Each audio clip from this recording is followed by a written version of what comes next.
Baik,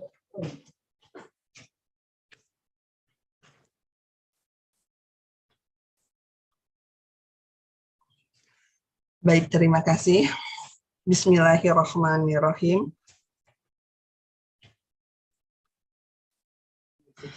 Assalamualaikum warahmatullahi wabarakatuh. Selamat pagi dan salam sejahtera untuk kita semua.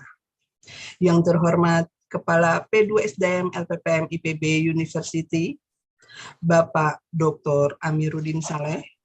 Yang kami hormati Sekretaris P2SDM LPPM IPB University, Bapak Dr. Warcito. Yang kami hormati narasumber, Ibu Dr. Divna Haslam. Yang kami hormati moderator, Ibu Dr. Yulina Eva Riani, SP.MED. Yang kami hormati para peserta webinar. Kami mengucapkan terima kasih atas partisipasi Bapak dan Ibu yang telah berkenan mengikuti webinar ini, serta hadirin yang kami muliakan. Webinar dengan tema Child Maltreatment and the Quality of Human Resources pada hari ini, tanggal 26 September 2022 akan segera kita mulai. Dengan acara sebagai berikut. Pembukaan, kata pembuka dari Kepala P2SDM LPPM IPB University, webinar, pemberian penghargaan, penutup. Baiklah, sebelum acara dimulai, kita menundukkan kepala sejenak untuk berdoa menurut agama dan kepercayaan masing-masing. Berdoa, kita mulai.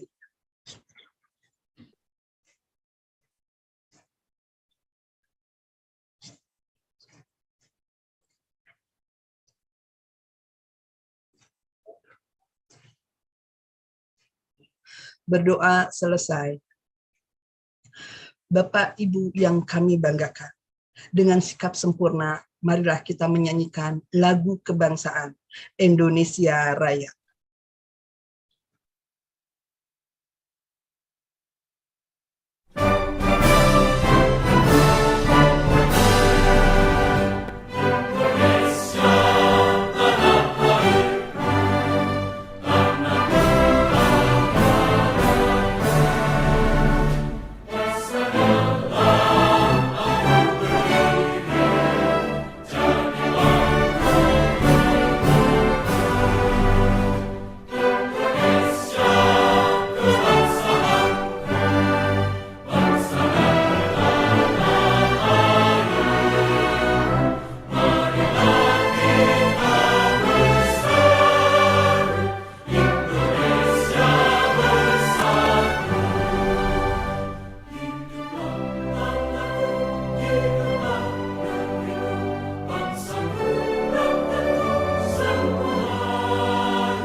Bapak, Ibu, serta hadirin yang berbahagia, kita simak kata pembuka dari Kepala P2SDM LPPM IPB University. Kepada yang terhormat Bapak Dr. Amiruddin Saleh, kami silakan. Ya, thank you. Terima kasih Bu Master of Ceremony Irma Yanti. Ladies and gentlemen, good morning. Assalamualaikum warahmatullahi wabarakatuh. Thank you to each and everyone of you for being here today at this wonderful webinar. My name is Amiruddin Saleh, as a host of Center for Human Resources Development, Community Research, and Government Institution, IPB University. It is such an honor for me to speak on behalf of the organizer, P2SDM IPB University. Let me begin my giving. You are warm welcome to the Child Maltreatment and the Quality of Human Resources seminar. Before we get started, I would like to express my gratitude to Dr. Fitna Haslam, Senior Research Fellow and Project Manager of the Australian Child Maltreatment Studies in Queensland University of Technology, for your time and support. We were delighted to have you with us to participate in this seminar. Also, the expression goes to the P2SDN team who generously have us make this seminar come true. Dr. Watito, Dr. Yulina Eva Riani, and the rest of the team, we could not have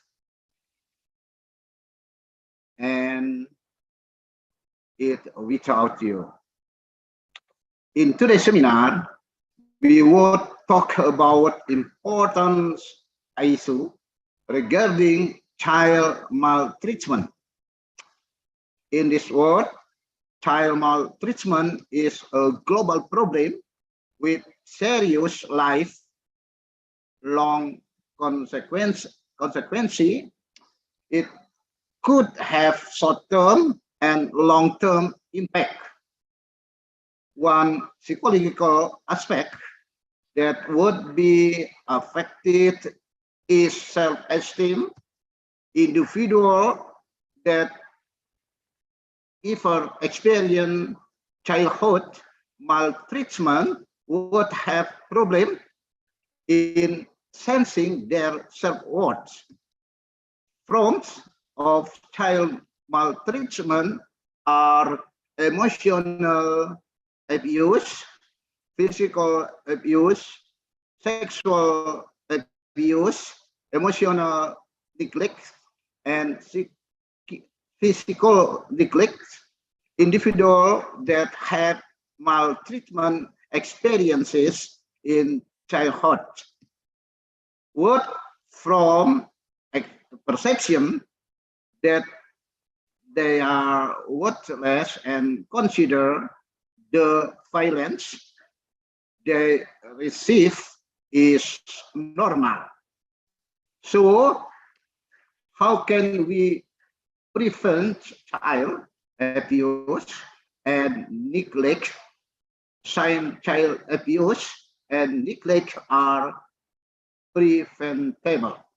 I hope that this seminar will help you get a better understanding and raising awareness about child maltreatment and the quality of human resources. Well, I don't want to take too much of your time. I need to hand over it to Dr. Yulina, our today's moderator, to introduce our guest speaker more in detail to all of you. I would like to say once more on behalf of the seminar organizer, welcome. It's nice to see you, so many of you here. Thank you. Billahi taufik wal hidayah.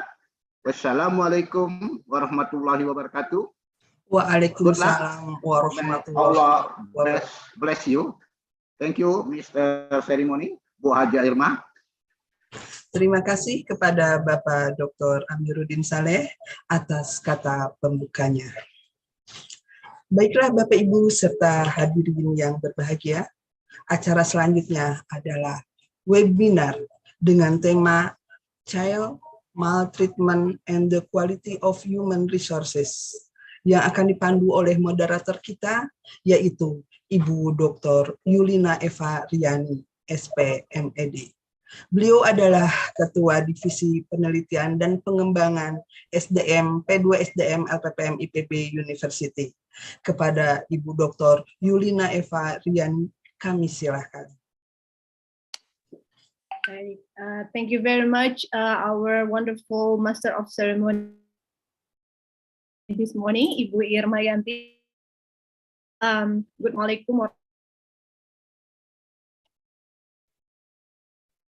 Honorable, our head of the Center of Human Resource Development IPB, Bapak Dr. Amiruddin Saleh, and then the Honorable, our Secretary of the Center of Human Resource Development IPB, Bapak Dr. Warcito, and also all of the crew, all of the committee for this seminar.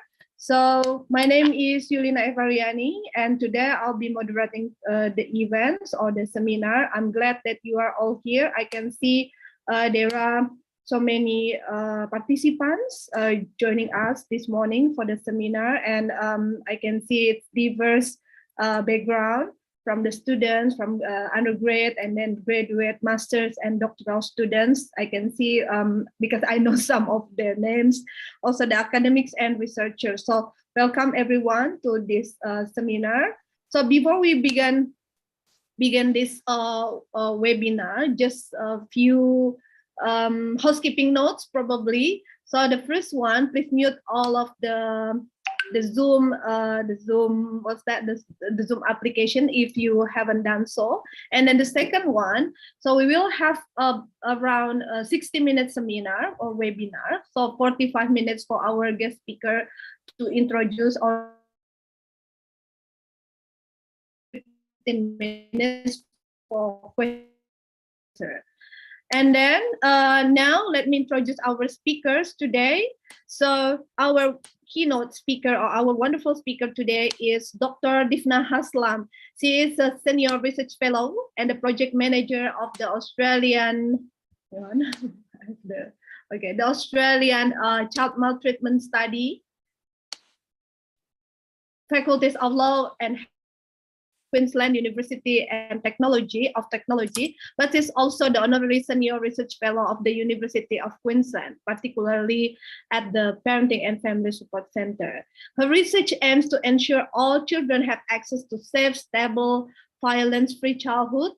This spans from extensive work on evidence-based parenting program, P, particularly to epidemiologic work on child maltreatment and adverse childhood experience.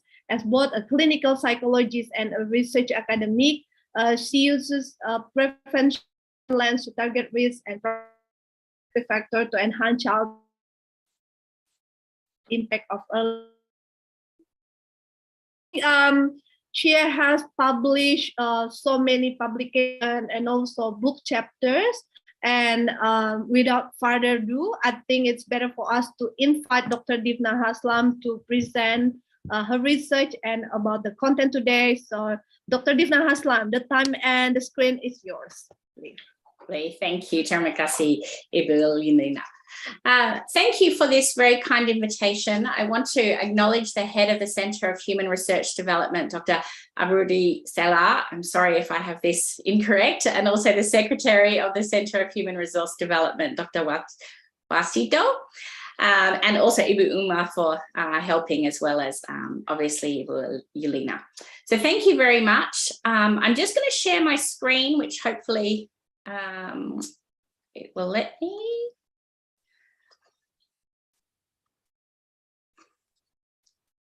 Minute. All right. So I was asked to present on human resource management and child maltreatment, which was a new way for me to think. Can everybody see the screen? Yes, but I think it's better to slideshow. I don't want to share the screen, the slides though. So we can see them? It's very small. Oh, okay. I'm not quite sure how I can make it bigger. Can you not highlight my screen to make it larger?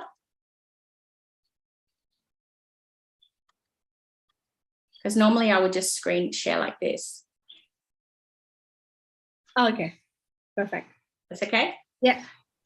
All right, so I just want to acknowledge I'm presenting this on behalf of a whole team of researchers. So we were lucky to get $2.3 million funding from the NHMRC to do this study that I'll be presenting a little bit about.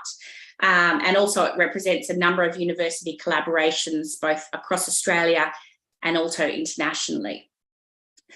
I also want to pay my respects to the survivors of maltreatment in general and child sexual abuse in particular, and acknowledge and respect anybody here today that has gone through these experiences.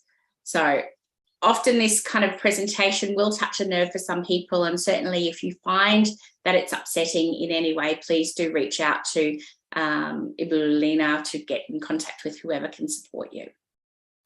So I'm going to talk a little bit today in the next 45 minutes that I have, and then I'll open up for questions. I'm going to talk about why we need to study child maltreatment and what we mean by child maltreatment. I'll talk about the rationale for our national study, and then I'll talk about what's unique in the Indonesian context and why it's important from a human resource perspective.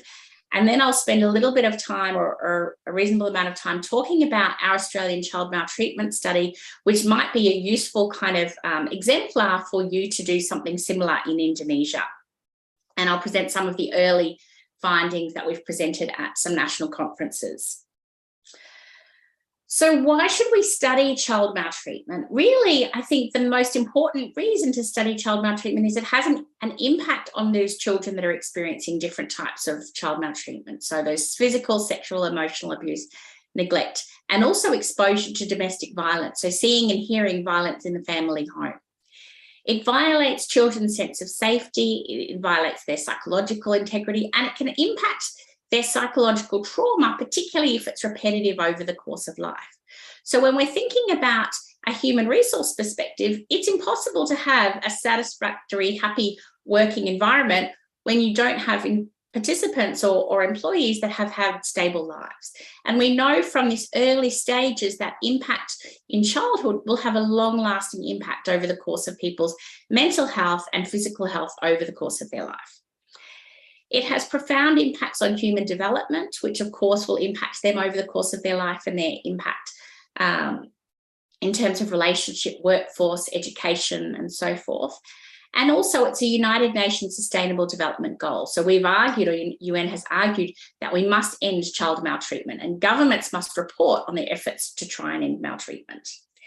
And of course, it has an impact on the broader social system. So the care that children are in, including out-of-home care, prevention efforts, and workforce satisfaction and life impact. We know that it has an impact, child maltreatment, both in childhood, but also far beyond childhood. So in very young children, in Australia, for example, the leading cause of death in young children is child maltreatment in children under 2. Mental health outcomes, suicidal thoughts and behaviours, self-harm, all impact over the course of life from these very early life experiences. And it's not that any exposure to child maltreatment will necessarily cause long-term significant harm, but it puts people at greater risk for harm over the course of their life. It has an impact on academic achievement and economic achievement, and also impacts on adult relationships and other types of health behaviours. So we know that people that have lived with early trauma are much more likely to engage in unhealthy behaviours, which means that they're less likely to be able to be healthy and engaged in the economy and society and the workforce. They're more likely to have artery disease, inflammation. It impairs brain development. And it also can have a long-term impact, not only over the course of one life, but over the courses of subsequent generations. So we really need to be thinking about how do we prevent childhood maltreatment, not only from a point of view of this generation, but also in future generations. So children grow up and they experience trauma, they're more likely to have inadequate coping mechanisms and be unable to actually impact the next generation more positively.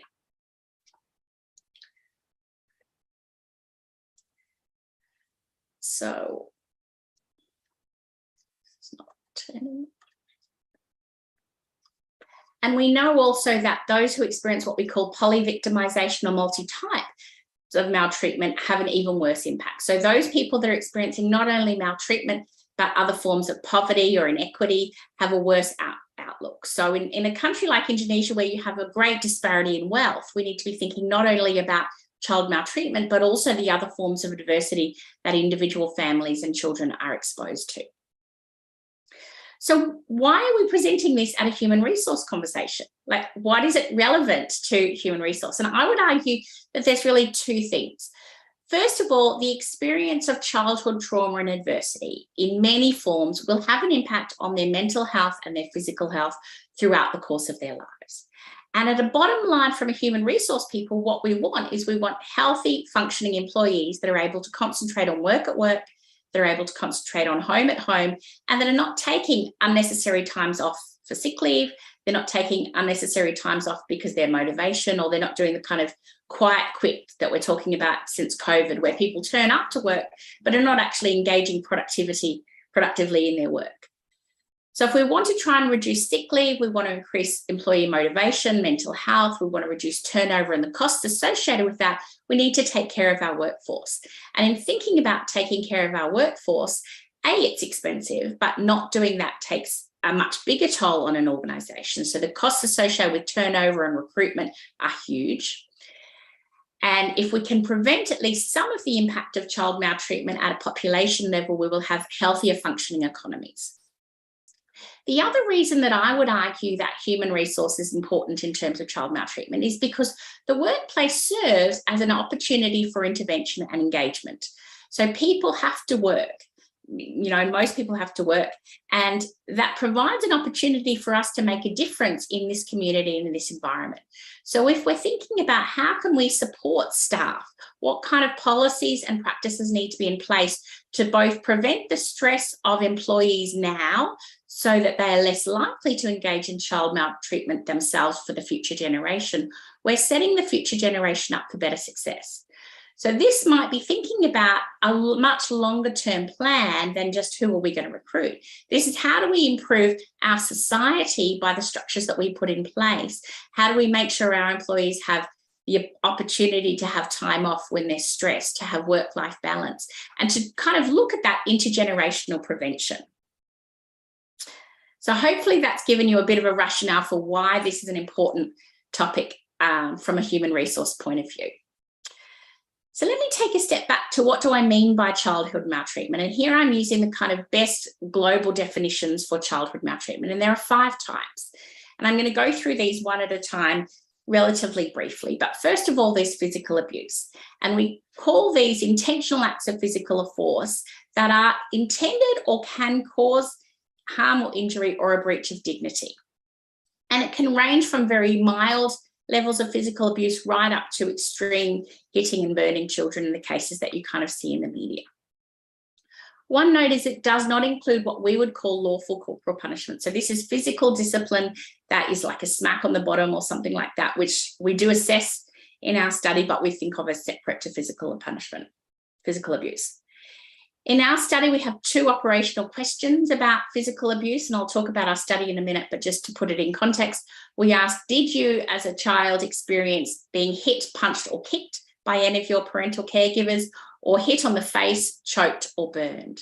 So these are quite extreme cases, and what we found in Australia is there's a broad gamut of what people experience.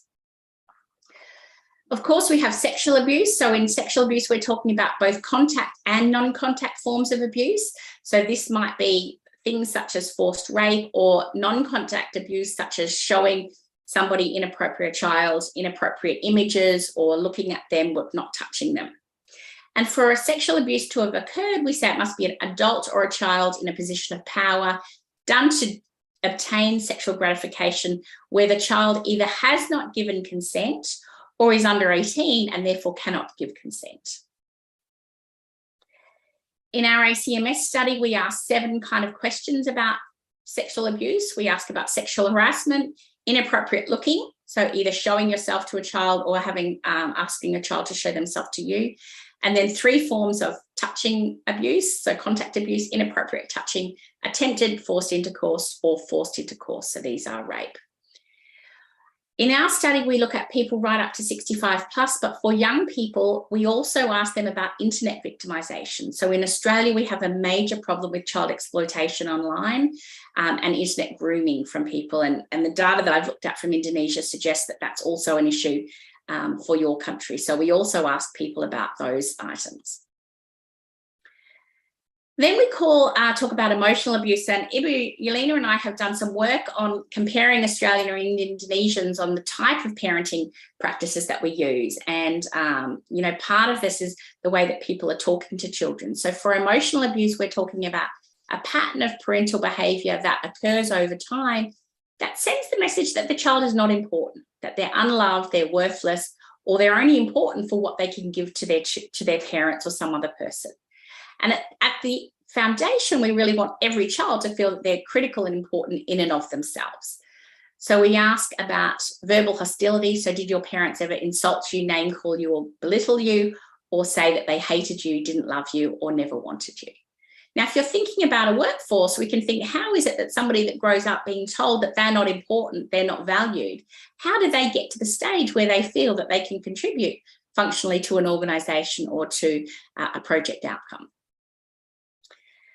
We have neglect, which is the failure of a parent or caregiver to provide children with the basic necessities of life. So these covers a number of different phases, including medical neglect, emotional neglect, physical neglect, so not providing them with food and nutrition and so forth.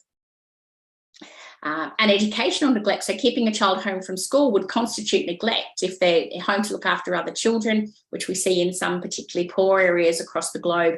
That's a common kind of strategy while the parents are going out to work. The younger children are left to care for even younger children.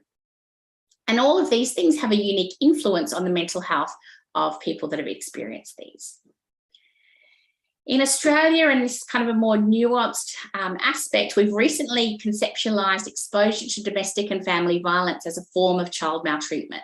So this is violence between parents or between family members that the child either witnesses themselves, so they're seeing it or hearing it, or they are kind of observing it in some way, but it doesn't happen to them. So this is not something that directly happens to the child, but they may see their mother beat up their father or vice versa, or their father forcing their mother to do something that they don't want to do and so forth. So that kind of environment, which is very unstable for children, provides a sense of that the world is unsafe and uncertain.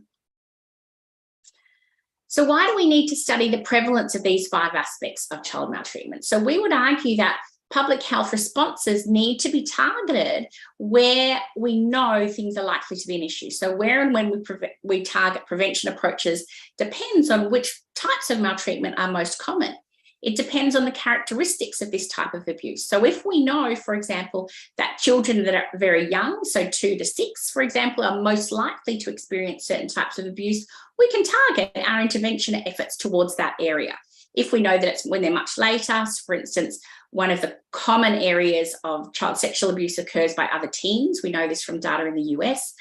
We can target those kind of areas. We're also interested in what are the risk profiles for children. So what are the parent characteristics, especially for polyvictimization? So how can we find out which children are most likely to be at risk?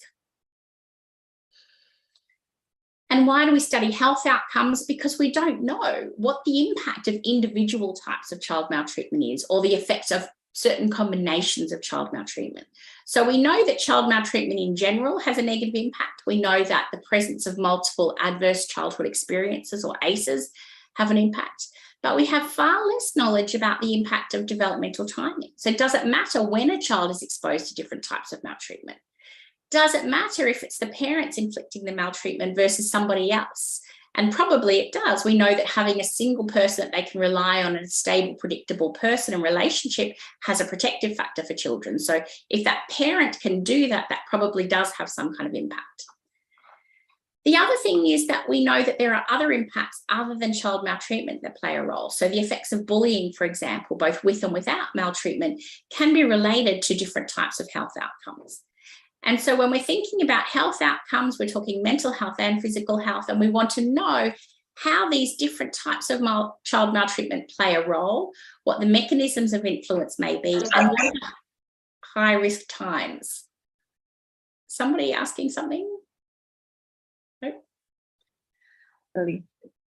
I'll just remind people, if you wouldn't mind, to mute your microphone if you're not talking.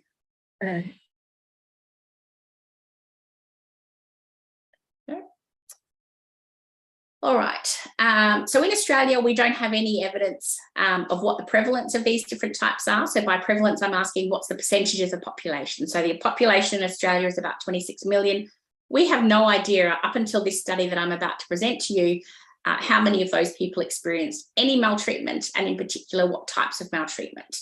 So did they experience polyvictimization or multiple types of maltreatment in childhood, or what the particular experience profiles are. So what we are doing is we're going to assess the 5 types of prevalence. We're also assessing the characteristics of each type of abuse and neglect. So we're asking follow-up questions about the age of onset. So when did these things first happen to you? When did they last happen to you? What gender are you? What are the subtypes? Who inflicts it? And what is the impact on associated mental and physical health disorders? And what this will do is it will provide, or the lack of evidence impacts our ability to provide targeted mental health. And in Australia, they have estimated that the cost of mental health 1 year per annum is 200 billion to 220 billion. So our Australian Productivity Commission has estimated that's the impact of mental health. Now we know that child maltreatment has a very big impact on mental health. So when we're thinking about productivity and mental health alone, without any other kind of trauma or without any other kind of workplace sickness, those are the things that are going to play a role. So childhood maltreatment provides an opportunity for us to prevent these associated costs. So what about Indonesia? I did a little bit of reading in preparation for this presentation. And to my knowledge, there is no national reliable estimate for Indonesia either. Now, this is not unusual. In a systematic review that we did in preparation for our study, we found there's only 2 global studies that have actually looked at all 5 types of maltreatment retrospectively. I did find, however, some very concerning and worrying data about the Indonesian population. And these are not abnormal compared to other populations, but they do mark the significance of the issue. So I found that 100,000 women and children have been trafficked in Indonesia, and that UNICEF estimates 1 in 3 girls experience violence and more than 1 in 3 boys will experience violence. And that's just violence. That's not even counting the emotional abuse and other aspects. And the Indonesian National Commission for Child Protection report that these are probably underestimates. So it's not that Indonesia is perfect compared to Australia. We have massive issues here in Australia, and that's why we've commissioned this study. But certainly Indonesia is in a similar boat as Australia in that we need to do something about it. And I also came across this quote from the Indonesian Women's Empowerment and Child Protection Minister, estimating 50 million Indonesian children are subjected to verbal and physical violence by their parents during COVID. So COVID has a huge impact on every country, but particularly I think Indonesia's had a tough road with that. And so of course, when families are under stress, it's taken out often on the children. So we need to do something about this. This is not okay. And Save the Children placed Indonesia as 107 out of 176. So doing, you know, a little bit better than Laos and similar to the Philippines, but clearly room for improvement. There's also some unique challenges associated with child maltreatment in Australia. So, you know, hold on tight. I warned you that this was a confronting seminar, but estimates of Indonesian sex workers, 30% are under 18. So these are children experiencing sexual abuse. There's an issue with child marriage where 1 in 9 girls under 18 are getting married, and children from poor families are much more likely to be experiencing these things. There's still an issue with female genital mutilation. There's still an issue that rape in marriage is permitted. So a woman cannot say to her husband, no, I don't want to have sex with you tonight. Less than 1% of the government budget is dedicated to protecting children, and 17% of children don't have a birth certificate. So what this tells us is that these children don't have the opportunity to access appropriate healthcare services. And then, of course, you have inequality. So there are some areas of Indonesia that are doing really, really comparatively well compared to other areas that are much more disadvantaged. And so the challenge that you have is with so many islands and so many languages and so many cultures, how do you make a concerted effort that's going to reach all of these families and to provide all children with what they need? Then we have COVID. So in every country, COVID has exacerbated mental health problems, it's exacerbated child maltreatment, and it's caused ongoing issues. So we have to navigate in this world, how do we live and try to manage and prevent things in a COVID world? There is some really good news for Indonesia, though. So there are 9 government sectors that are aimed to reduce violence, and they have a coordinating function. So my understanding is that actually puts Indonesia in a particularly good place. Child protection is funded in Indonesia, so that's really great. And there is mental health services available for victims, which is funded as well. So, of course, if you have a birth certificate and you are experiencing some of these things, there is a possibility to get funding. But I would imagine that Indonesia is much like Australia, where sometimes the people that are most in need of support and challenges are the ones less likely to get it or more likely to have barriers according to that. There is some funding for parenting support, and actually, to my knowledge, Indonesia is the only government worldwide that has had a specific area focused on parenting. So I think that's a huge credit to your country in terms of things that you're doing to try and make a difference for families at a national level. And of course, it's getting media attention. So I was able to get these statistics on Indonesia because it's in the news, because people are talking about it. And even though these are difficult and uncomfortable conversations, they're important ones because it impacts the experiences of children and the experiences of our future society and our future economy. So let me transition a little bit now to what the ACMS is and what we've found. So if you have questions as you go through about this, please pop them in the chat and I'll ask Eva to moderate those at the end and I can come back to them. I'll also let you know we have published a number of papers about our protocol and things like that, and I'll put a link to those up for you later. But basically, the ACMS is a study of 8,500 Australians aged 16 to 65 plus, and we wanted to assess the prevalence of each type of child maltreatment, so each of those 5 forms that I talked about, as well as multi-type abuse, so how many people experience multiple types of maltreatment, emotional abuse and physical abuse, for example. What were the characteristics of these experiences? So what are the unique factors that we can actually target? So are particular risks, children at risk because of their age or because of their gender, or relationship to the person inflicting the abuse? What are the key mental and physical health outcomes throughout the lifespan? And also the burden of disease. So what is the burden of on our society of maltreatment associated with exposure to mental health and so forth? We also assess things like number of services received and things like that. So how many times you visit the doctor and things, but I haven't got time to kind of go through everything in too much detail. So here's a graph of kind of talks about our study overall. So it's the first national study that's representative. We've done little piecemeal studies, and I think Indonesia has done similar things where we can say in these pockets, this is what people experience. We've surveyed, and we've completed these surveys now, 8,500 people via telephone. We looked at those 5 types of physical abuse, 2 types of mental and physical health outcomes.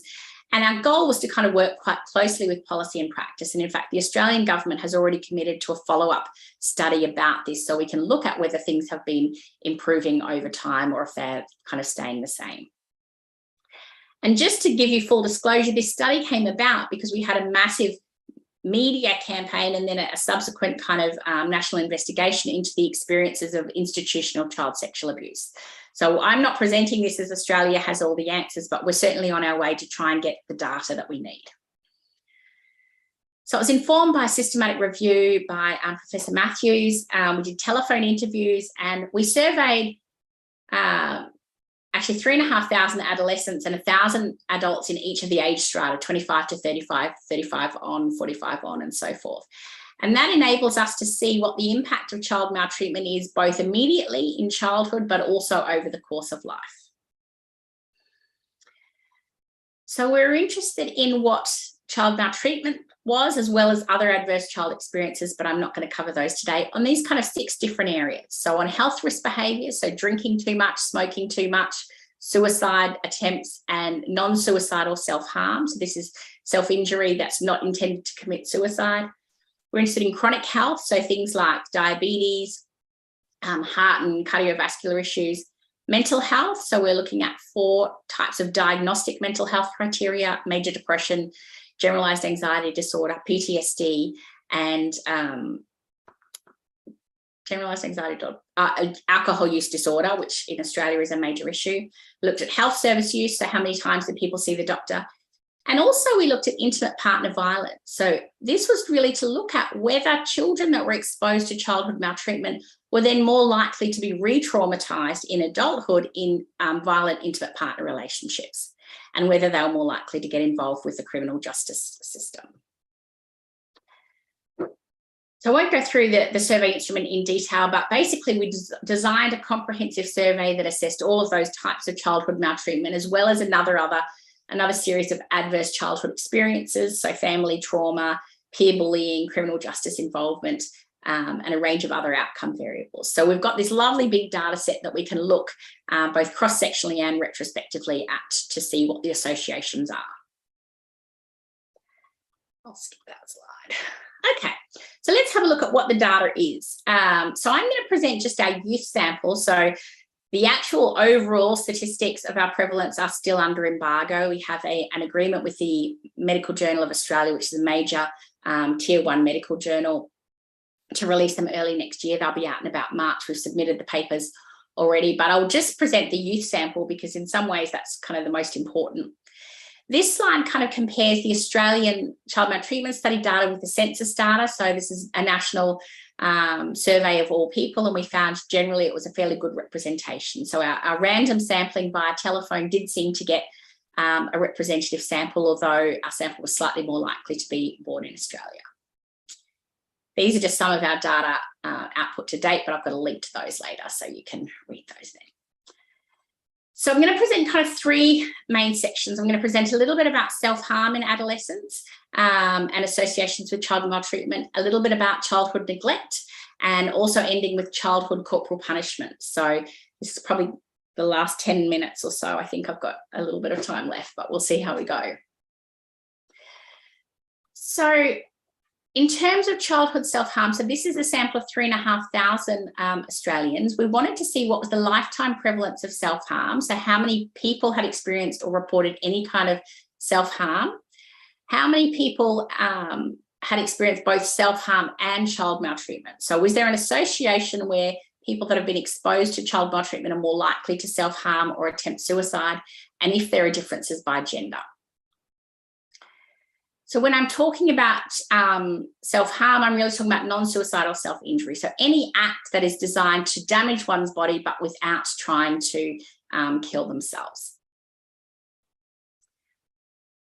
And in Australia, what we found when we looked at previous data is about 30% of Australian young people aged 11 to 15 or 16 to 17 had reported either thoughts of self-injury or acts of self-injury, so actually done something physical to harm themselves. What we were interested in doing was looking at whether that's similar. And so we asked people, have you ever deliberately harmed or injured yourself without intending to end your own life? And then we looked at our kind of a number of items about sexual abuse, physical abuse, emotional abuse, neglect, and EDV to see whether these things predicted exposure to self-harm. And I would bet that all of you would be able to guess that they did. So when we looked at the prevalence of non-suicidal self-harm, what we found was the youth sample were actually fairly highly likely to have indicated some self-harm. So about 30% of young people, 16 to 24, 30.5, have reported some type of self-harm. And for the statisticians among us, these down the bottom are our confidence intervals. So it ranges from about 28.8% to 32%. So it's a nice small margin, which tells us that we can be fairly confident in these data, which is important because these are high data. This is a high percentage of people. So when we're thinking about the impact of this and a workforce impact, 30% of young people that might be working have probably engaged in self-harm at some stage or another. These are not clinical samples. This is just average people off the street. When we look at gender differences, this is even more staggering. So the young people that are self-harming are predominantly women. So 40% almost of women that are 16 to 24 reported to us, yes, I have at some stage harmed myself without intending to kill myself. And about 20% of boys. So there's clearly a gender difference here, but both of that's a high number. So that's 4 in 10 or 1 in 5. Now, because self-harm and sexual abuse and things tend to co-occur, so we know that they can overlap, what we also did was we looked at both the unadjusted odds ratios and the adjusted odds ratios. So when I'm talking about odds ratios, and I know, many of you are practitioners, so I'll just briefly explain what I mean. This is how likely someone is to experience something compared to someone that has never experienced. So in this first line, we're comparing people that have experienced or girls that have experienced sexual abuse, and the odds ratios is that they are 5.9 times more likely to experience non-suicidal self-harm or to subsequently harm themselves than people who have never experienced sexual abuse. So the odds ratio is a measure of association between sexual abuse and suicidal, non-suicidal self-injury.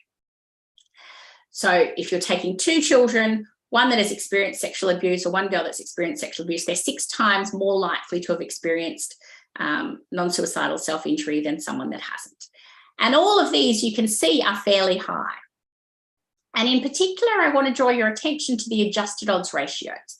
So oftentimes we see sexual abuse and physical abuse and say emotional abuse that co-occur, they occur at the same time. And so if that's happening, we don't know exactly whether it's that single abuse or it's the experience of other adversity that they've experienced that's causing the relationship. And so the adjusted odds ratio says even after accounting for everything else that this person has experienced, all the other types of childhood maltreatment, the adjusted odds ratios tell us they're still 4 times more likely to experience or to commit self-harm later in life. So it's not just that these kids are also experiencing physical abuse and emotional abuse and other adversity. There's something unique about sexual abuse that makes them much more likely to harm themselves. And as you can see, these odds ratios are all slightly lower once you account for everything else, but they're all still significant. So they're still having a role, and that's for both boys and girls. So 1.8 times, boys are 1.7 times more likely. So they go down a little bit if you control for other types of maltreatment, but still there's a strong effect. Similarly, we looked at neglect and exposure to domestic violence. And here in our unadjusted odds ratios, we can see really high numbers. So 4.2 times more likely to experience self-harm or to commit self-harm if you've been neglected, 3.1 times more likely. But these numbers drop down a little bit if you account for other types of maltreatment. So it's clearly the fact that they're experiencing other types of maltreatment that's signaling the bigger impact here. So sexual abuse in and of itself is having a big impact, but for these other types, neglect and exposure to domestic violence is probably having an impact more because of what else is going on. And so what that tells us is that we can't just focus on one type of abuse. It's not sufficient to just reduce particular types. We need to actually try and change all of the aspects of child maltreatment. So just to take this away, change is needed. So girls with a history of child sexual abuse are 4 times more likely to engage in self-harm or non-suicidal self-injury. That's not a small number, 4 times more likely, even after accounting for everything else. So let's put all that together with other types of abuse. It is consistent with previous meta-analysis. There are strong associations between self-harm and suicidal ideation with girls in particular, but they do decrease once you take into account other types of associations. Now, we can't argue causality because we've assessed people cross-sectionally. We can't say that their sexual abuse caused their self-harm, but the strength of the association certainly suggests that's quite significant. It also suggests for those of you that are doing kind of clinical work or psych work, we need to really take a full history of people that are presenting with self-harm, because there's a good chance that they've experienced some type of child maltreatment in their past. So let's now transition to the impact on mental health. So what did we find here? So here we looked at diagnostic criteria. So we used what's called the International Neuropsychiatric Interview, which is an interview that tells us whether someone would meet criteria for a major psychiatric illness based on the DSM, which is a Diagnostic and Statistic Manual for Mental Health. And then we looked at the aspects of neglect. Here I'm presenting the data on the impact of emotional neglect, nutritional neglect, and medical neglect. And here what we found that if any young person between 16 and 24 had experienced neglect, they were slightly more likely to experience major depressive disorder over the course of life, but it was particularly males that had the biggest problem. So males were 2.6 or 1.9 times more likely to experience a major depressive disorder. So this is a psychiatric condition based on their experiences of neglect. If we're looking at environmental neglect, you can see this bold text here. It tells us that females are actually more at risk of major depression based on environmental neglect. So there's a differential gender pattern depending on what kind of experience someone has, adversity someone has been exposed to. And similarly, the last one here, physical or nutritional neglect, so children not being given enough food or enough nutrition, then the boys are still more likely here. So it's a decrease once you control for other types of maltreatment, but it's still fairly significant.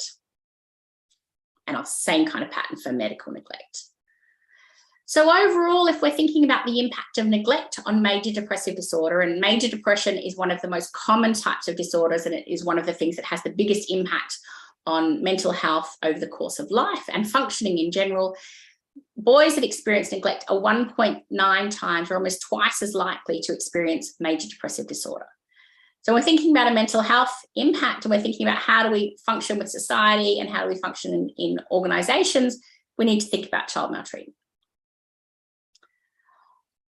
Okay, so our summaries of neglect. Childhood neglect any type is associated with stronger impact of major depressive disorder at a clinical level. Gender is a little bit different between the two. And all of them are related to other types of child maltreatment. So we really need to target all of these aspects of maltreatment, not just individual types of neglect. And I'll skip that one. All right, so the final little section is the prevalence of corporal punishment. Now, in the beginning, I said there are 5 types of child maltreatment. Corporal punishment is not one of these 5 types of maltreatment, but I'm presenting it because it is important in the broader context, and because in Australia, we're trying to join with the rest of the world with trying to outlaw corporal punishment in general.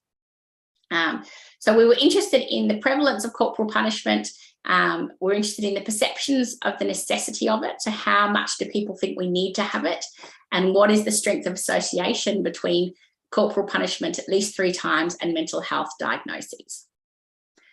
So what do we mean by corporal punishment? Administration of physical force for discipline, really. So this is thinking about not just what you're saying, but hitting a child or smacking a child at a low level. So not at a threshold that would meet physical abuse, but for the purposes of correctional behaviour control. What we found in our sample, and I'll be interested if anyone's willing to share what you think might be the case in Indonesia, is that most of our sample had experienced corporal punishment. So the blue bars here are the ones that have experienced corporal punishment. The first set here is any youth, 61%. Next set is males. So males are slightly more likely to experience corporal punishment, 62.4%, and females at about 59%. So roughly 1 in 6 children are being physically disciplined, which we know is not helpful and can have adverse impact. Now, as a parenting researcher, this is very concerning because I know that there are much better alternatives, including some of the parenting programs that are available in Indonesia.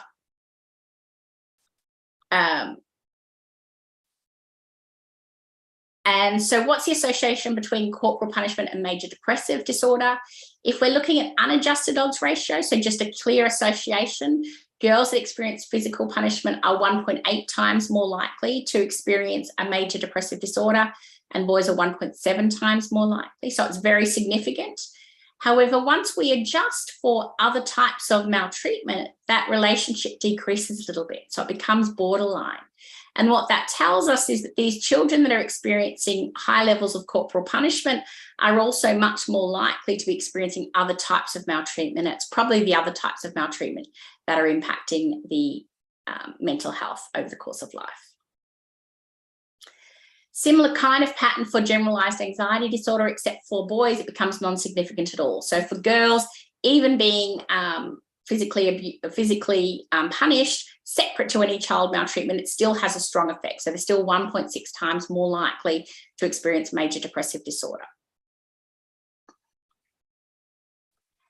And the good news for us in Australia is that perceptions about the need for corporal punishment are changing. So when we ask people that are 65 plus, nearly 40% of them are saying, yes, we need to physically punish our children.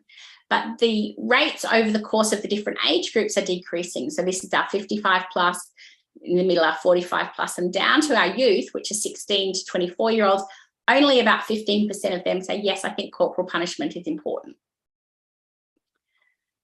So good news for us there, particularly if we're thinking about how can we change the patterns of corporal punishment, given that they're related to physical abuse and emotional abuse and other types of maltreatment. So the take-home message about corporal punishment is that it is relatively common. There are a few differences across gender, but the support for corporal punishment, at least in Australia, is changing, which is really exciting because we know that corporal punishment is probably linked with other types of child maltreatment. So that brings me to the end of my kind of formal part of the summary. I just want to kind of highlight again the key takeaways. So one, that childhood maltreatment and adversity is common. I haven't presented our data for actual overall prevalence rates, but we know that it is very common and our data is concerning, and I encourage you to follow me on Twitter or keep in touch on our website so that you can see the data that comes out in early next year in March. It does have a long-lasting impact, has an early and long-lasting impact on individuals, the community, the workforce, and the economy. So remember that number I said from the Australian Productivity Commission, $200 billion a year.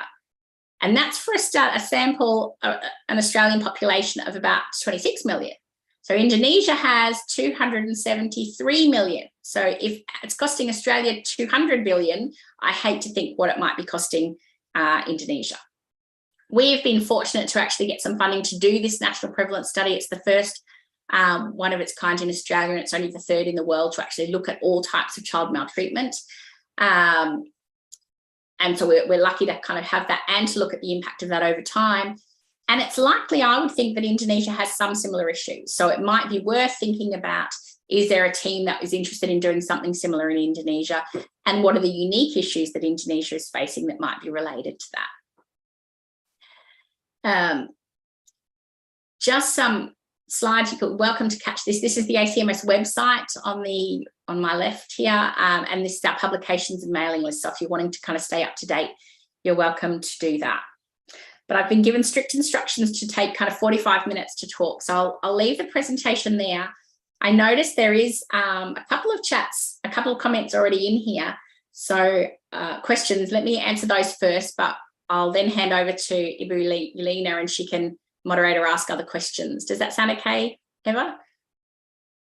Yeah, so the first question is, how is the act of suicide and self-harm among these teenagers? Is it associated with obedience to their religion? And that's a great question, particularly in your context. Eva and I've actually published a paper about radicalism and parenting in Indonesia. Our study doesn't look at religion at all, really, at the ACMS, because it's not a hugely identifying part of our culture, so it's a little bit different to that. So in most cases, our self-harm and suicide are more just internal rather than religion-based, but it may be different in your country. Okay, this is a tricky one. So I have a case I've encountered with a teenager where the child often gets violent at school, causing the child to be traumatized at the place he's studying. The question then is, how does Divna's response to the child's psychology and what is the right action for the school? And it's, you know, look, it's a really tricky thing. How do you make a difference to school? Really, we know from a protective point of view, I might stop this share now if I can see people's faces as I'm talking. it's important that children have every opportunity to study. Education is a protective factor, and if they have the opportunity to have a positive experience at school, that's great. So I would be encouraging the school to use kind of formal discipline that's non-violent to try and get this child into line. But I'd also be looking at what are the strengths of the child. So he or she is violent, it says, but do they have any strength that the teachers or the parents and the family can draw on to kind of build this child up and make them feel a little bit better about that? It also might be worth looking at what's going on for them at home. So our data would suggest that there's a high likelihood that this child is experiencing things at home that might need some intervention. And if you can target what's going on at home, that might be a little bit easier for them to actually attend and engage properly at school.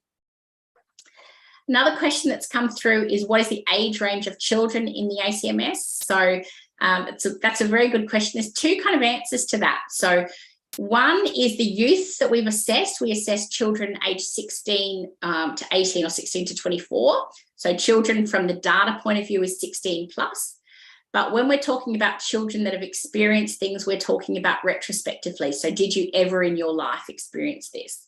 So for a 16-year-old, they'll be talking about their whole time from birth to 16 years old. For an 18-year-old, they'll be talking about, their birth to 18-year-old. When we're assessing somebody that's 45 plus, did they ever experience sexual abuse, for example, we are only interested in child sexual abuse. So we're interested in, did they experience any sexual abuse before they turned 18? And then anything that happened after they turned 18, we would consider sexual assault, not child sexual abuse. That's all I have in the chat, Ever. I'll pass over to you. Okay, all right. Can everyone hear my voice? Because I guess I've got something problem with the connection here.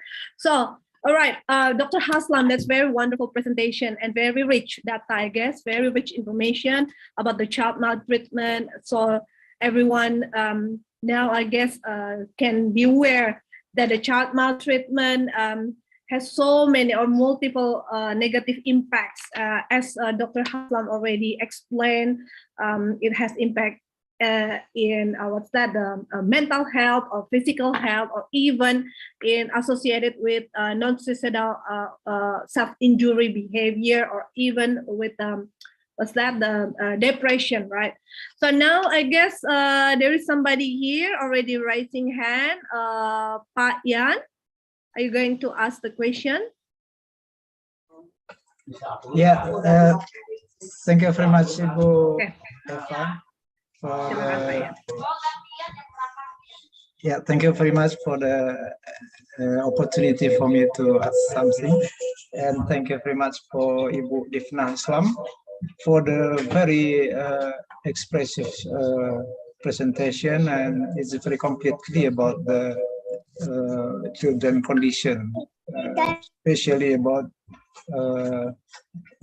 abuse of the children.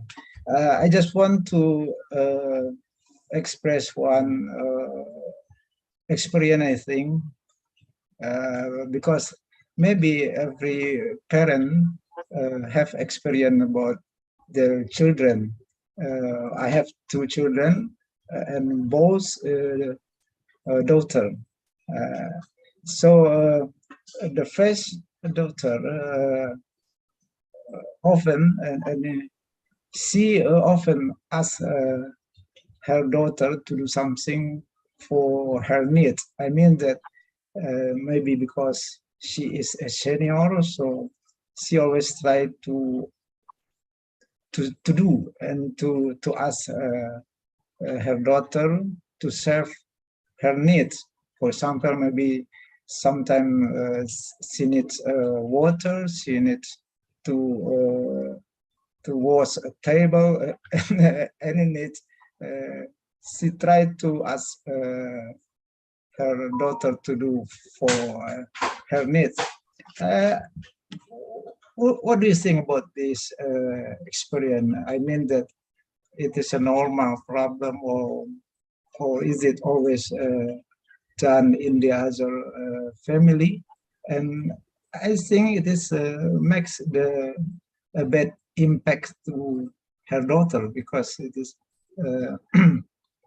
yeah, maybe for the problem, maybe her daughter have a mental problem to face this problem every day. So what do you think to solve this problem? Thank you. That's a great question. I also have 2 young daughters, and I also sometimes ask them to do things like fetch me a drink or something. I think that the challenge is if that's the common behavior all the time, because for it to be really emotional abuse, they have to be neglecting the child's individual rights. So if they're saying, sometimes can you pass me a tissue, or, can you help me get your little sister ready for bed? I think that's okay. Where we have a problem is when the parent just says, you're in charge of your sister, or you are here to serve me, and I don't love you in your own right, or I'm not going to read you a story, or I'm not going to do anything like that. So it's really all about the context. So if the parent is saying, here and there, help a little bit around the house, I think, yes, that's absolutely fine. And it's unlikely to cause mental health issues. If it's, you have to do everything I say and you are here to serve me as a servant rather than as a child and a part of the family, that's a different story. So it's kind of a question of where is the mother falling in this situation. And if they're falling as, I think my child is here to serve me and just to do what I want rather than to be a whole person in her own right, that's where I think you need to intervene and think, okay, what is this mother thinking about the child? What is the mother doing to make sure the child feels loved and valued and recognises they're just as important as her sister and her mother and her father and other members of the family? Does that make sense? So it depends on the context, ya, Divna, yeah. So means that if we, as a parents, just like doing regular things, asking our kids to do helping, like some chores maybe at home, that's fine. But then neglect means like something heavier than that, right? So it's like giving more responsibilities to the kids, something like that. Yeah, is that if the child does all the chores, or the child never gets any fun, or never gets any attention that's other than do this, do that. Okay, yeah. While the parents like sitting down and then watching television, something like that. Yeah. Okay, so that's does it make sense, Pak Yan? Yeah, I think it's okay. It's only an experience, and yes, maybe it's the first. This condition has come first is because at the first time the child is only one, and when they come the second one, so the attention of the parents will be divided to the both of the children. So the first child think that the attention is different. So this condition maybe she tried to make to back again to the before condition that she think that the condition is now is very different. So I mean, I think that it is only about the mental condition. So yeah, I agree about the problem. I mean that to solve the problem, because we also find this condition continuously. I mean that if even though it has been happened during several years, I see until now this condition is still continue. So I mean that we need basic problem solving for this condition, I think. Thank you for the one. And one other comment I would just make is if you think it's a sibling issue, it might be worthwhile to make sure you spend some extra time with that older child, doing just something that they enjoy, so that it's not that they're just always helping the mom or the sister, that they're actually getting some one-on-one time with her parents and, enjoying reading a book or going to the park or playing together, so that she also feels important, because that's at the base of emotional abuse, is the child needs to feel that they are loved and important and valued. And so that's the message I'd be sending to the daughter. and to the wife to say, you know, how do we send that message to our daughter? Okay. Thank you. Right. Okay, thank you, Pak Yan. Thank you, Divna. So now we move on to the next question. There is another question here. What is the direction and policy of the Australian government to address suicide and self-harm among these teenagers? Like you said, like child maltreatment is associated with the risk of self-harm, and the risk is very high, right? So can you explain what is the policy, probably, the Australian government? Yeah, that's a good question. And I mean, all of these data are very concerning. You know, when we look at these are children that are represented experiencing these numbers. Australia has a national suicide task force for young people. So we're aiming to try and prevent suicidal behaviours and suicidal self-harm in general. So there are services available 24 hours a day that they can access either via telephone or online. There's also kind of mental health plans that we provide in Australia now, where children can get access to see a psychologist or a psychiatrist, so that youth have got access to that. And then, of course, the other thing that we're trying to do is target maltreatment. So we're trying to target the risk factors rather than just once they've come up. So we're doing a lot of things at a national level to try and decrease the prevalence of sexual abuse, both institutionally and within homes, to try and do education planning. So we've got, for example, a positive parenting program available now nationally for families to access, so that they can be more likely using positive parenting practices rather than falling into that child maltreatment. And so all of those things together work to try and address this kind of suicide crisis. And in recent years, we've had one of the highest rates of youth suicide globally. So it's something that we have improved upon, but it's still a significant issue. Okay, right. I guess in Indonesia we also have that the hotline, or the we say it like a hotline for the serious issue, but it's for everyone. It's not just for the teenager suicide or self-harm. But probably we have to strengthen that in Indonesia, the function of the hotline itself. So, and I think we have one for everybody and then one for youth, Kids Helpline, and I think it is useful to have one for youth, because the challenges that youth face are quite different to adults. Right. Yeah.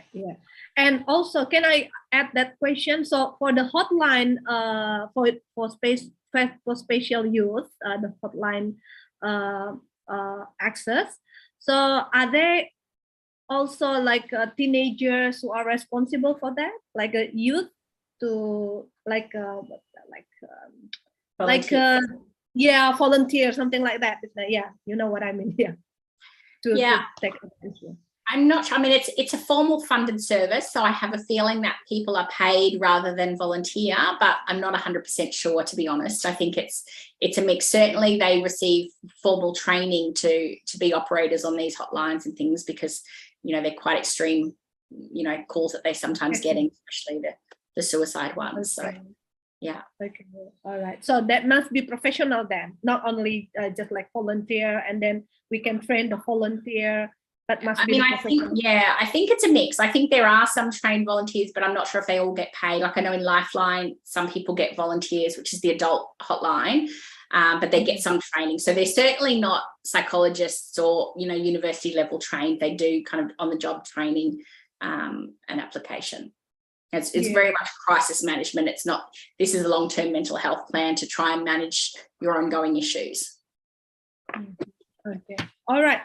Okay, Pak Sukarno. So that's the answer for the question. So anyone has any other question? Especially for the policy, probably Ibu Nia, maybe? Yes, Bu Eva, thank you. Okay, Ibu Nia. Okay. Still, good morning, Dr. Hassan. Nice to meet you. I'm Nia Reviani from IPB. And then in regards of your topic this morning, that it's a very comprehensive one, a big applause for you and your team. And But my question is in conjunction with Pak Sukarno's questions, that do you have like ministry or organizations who's dealing with the suicide or self-harm among teenagers? Because in Indonesia we have like Ministry of Women and Health Empowerment who's dealing, and also Ministry of Health. And I just wonder, is there any best practice from Australia government that we can adjust or we can adopt in Indonesian government? Thank you. That's a great question. I actually think Indonesia is doing really well for the government areas. So I wish we had, for example, just a women's empowerment person. We don't have that. We have women's issues, but they're a little bit different. We don't have a portfolio for mental health in particular. It falls within health, but we do have a mental health commission, which is responsible for the strategy plans around that. So they work kind of closely with different aspects of government. For the child maltreatment, we have established just in the last few years a National Office for Child Safety, which sits within the Attorney General's department. So it sits within the law department. It's just moved actually from the Office of Prime Minister. And they are responsible for creating a national plan for the prevention of child abuse and particularly sexual abuse. So they have got a separate ministerial section, but they're reporting differently to different aspects of the government. Okay, one more question, Bu Eva. Is it given by the government, and then is it free of charge? Because when we're dealing with mental health, you know that sometimes that family or the teenagers didn't want to be uploaded or didn't want to share with others, and it becoming private, and then the family tend to have like private private meeting with private organizations. But is it also happen in Australia, whether that the government fully in charge with giving the attention, giving all the support for the self-harm teenagers and also children? Yeah, in Australia, we have both a public health system and a private health system. So in the public health system, anybody can access either hospitalizations or they can access psychologists or psychiatrists free of charge, nominally. But we do have a problem because our psychologists and psychiatrists are so overworked that many of them don't offer bulk bill services. So the amount that the government gives them is not enough for what they can get privately. So we have a challenge with people will go private, or they'll try to go public, and then they need to wait for a long time to get things. So we do have government funding for these things, but there's a waiting list and it's difficult. So unfortunately, our government, like many governments, have not invested, or they're just starting to invest in prevention. And I mean, the only way we can make a difference at a population level is to start with prevention. So rather than investing once someone is already suicidal, we need to start investing funds and resources before, when they're at risk of suicide. And that's the only way we're going to get, return on investment. And I mean, our national policy or national plan for child abuse is doing that. That's the first time we're seeing like funding invested in research and funding invested in prevention in this area. But it's, we're still much a work in progress. Yeah. Thank you. Thank you, Bu Eva. Okay, thank you, Munia. So now we have another question here, Dr. Haslam from Pak Adam Sugiharto.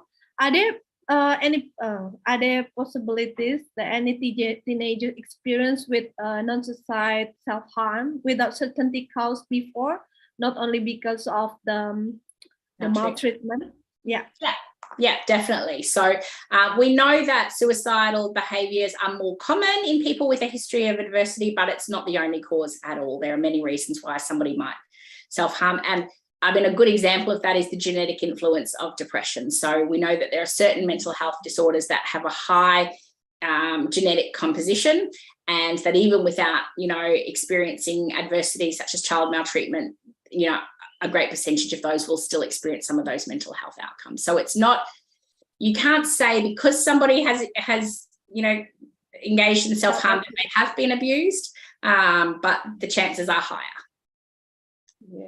Yeah. And child maltreatment, maltreatment is like increase the risk for the Yeah. teenagers, right? Yeah. Yeah. To have, and I mean, it will increase the risk, but there's lots of other things that will also increase the risk. So having a parent with a mental health disorder, even if they have never maltreated the child, is a risk factor.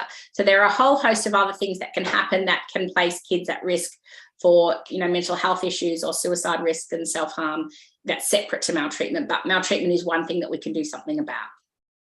Yeah, that means we can focus on this and then to arrange the intervention probably. Now probably my question, Dr. Haslam, about the intervention. So far, what is the intervention that has been done for these teenagers who experience child maltreatment in Australia? Look, I would argue we probably haven't done enough. So our policing system has not believed a lot of people that have experienced child maltreatment. We have a child protection system that takes kids out of their home if there are substantiated cases. So we have a whole system of government that is responsible for investigating allegations of abuse and maltreatment and removing children from harm if we know that it's happening. But there are lots of cases that those are missed because either there's no resources or, they can't demonstrate that the harm has happened. So I think we're probably at a turning point in government where we're starting to say we need to do more to prevent it rather than just invest resources in removing children, because that's what we've typically done until now. Okay, so probably the Australian child maltreatment study, next study for the creating the intervention after you have done the prevention strategy, maybe? Yeah, so I mean, they've got a national plan that involves lots of different things that they're doing to try and target the abuse. And then we're actually in the process of scoping out a subsequent study for ACMS to happen in a couple of years so we can see, if numbers have changed, and hopefully they will have. Yeah, if you have, so don't hesitate to share with us about that and the effectivity, right? Yeah, Dr. Divna. All right, so everyone, do you have any other question? Probably one last question. No? Okay. Okay. If no, so I think it's the end of our seminar. So thank you very much, Dr. Divna Haslam. That's very rich information. So we can see the child maltreatment has multiple impact on their future life, not only in short-term impact, but also long-term impact, and also has very significant impact on the quality of human resource. Like you said, how can we have the positive quality of human resource if we can't provide a good environment for our kids? And also, you and your team have done very massive study with involving for about 8,500 people, and that's very huge study. So all the best for your study, and thank you so much for sharing it with us today. So we are waiting for the next study for us to learn also. And I guess, like you said, now it's time for us to focus on the prevention of the child maltreatment. So we can't have any other negative impact in the future for our children. Thank you very much, Dr. Divna Haslam. So everyone can join me to appreciate, give appreciation for Dr. Divna Haslam with the what's that? Terima kasih. Thank you. Terima kasih sama-sama, Dr. Divna. So I guess this is the end of the seminar. So I will give it back to our Master of Ceremony, Ibu Irma Yanti. Terima kasih, Bu Irma. Baik, terima kasih kepada moderator kita, Ibu Dr. Yulina Evariani, SPMED. Acara selanjutnya, penyerahan piagam secara virtual kepada narasumber dan moderator. Karena Pak Amirnya tidak ada di tempat, baik kami serahkan kepada narasumber kita.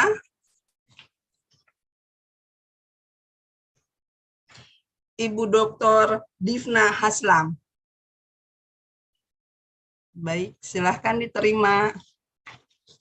Silahkan Bu, itu Bu Eva. Okay, so Dr. Divna Haslam, thank you so much for being our wonderful keynote speaker today. So this is our virtual certificate as our appreciation.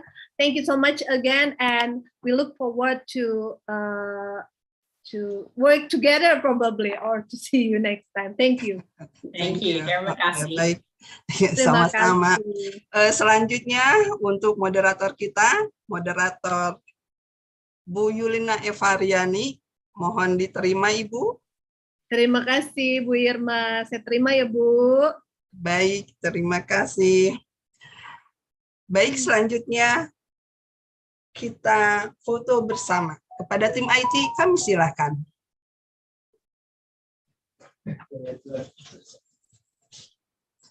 Baik, Bapak Ibu, silakan kameranya dibuka. Kita foto bersama dulu. Our documentation ya, Pak Ajat ya. Iya, Bu. Gayanya bagaimana Pak Jat? Gayanya bagaimana? Gaya biasa dulu, Pak. Oh, saya udah siap-siap luar biasa nih. Silakan yang belum dibuka, kami tunggu.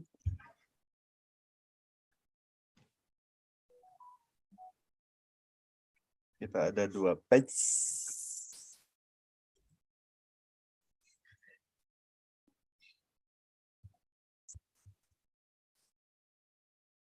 Oke, baik.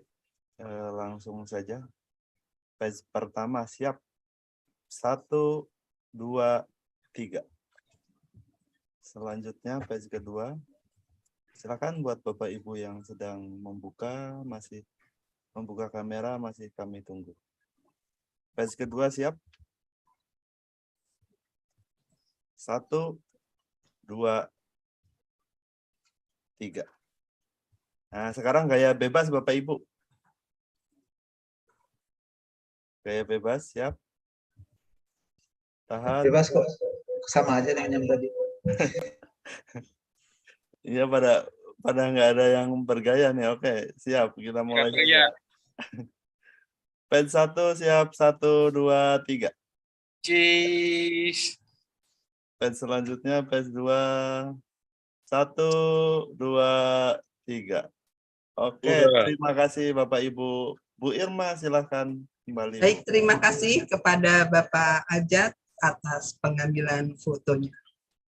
Hadirin yang kami hormati, dengan demikian rangkaian acara telah selesai dilaksanakan. Semoga acara ini bermanfaat bagi kita semua. Sampai jumpa di webinar selanjutnya.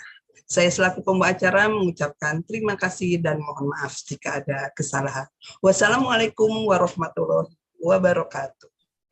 Waalaikumsalam warahmatullahi wabarakatuh. Jangan lupa Bapak Ibu absennya ya untuk mendapatkan e-sertifikat. Terima kasih Bu Irma. Sama-sama Bu Eva. Link absennya di mana ya? Bapak Ibu ya. Absennya di mana, Bu? Absennya di mana ya? Kenapa? Absennya di mana, Bu? Di chat. Ada nih. Oh, yang daftar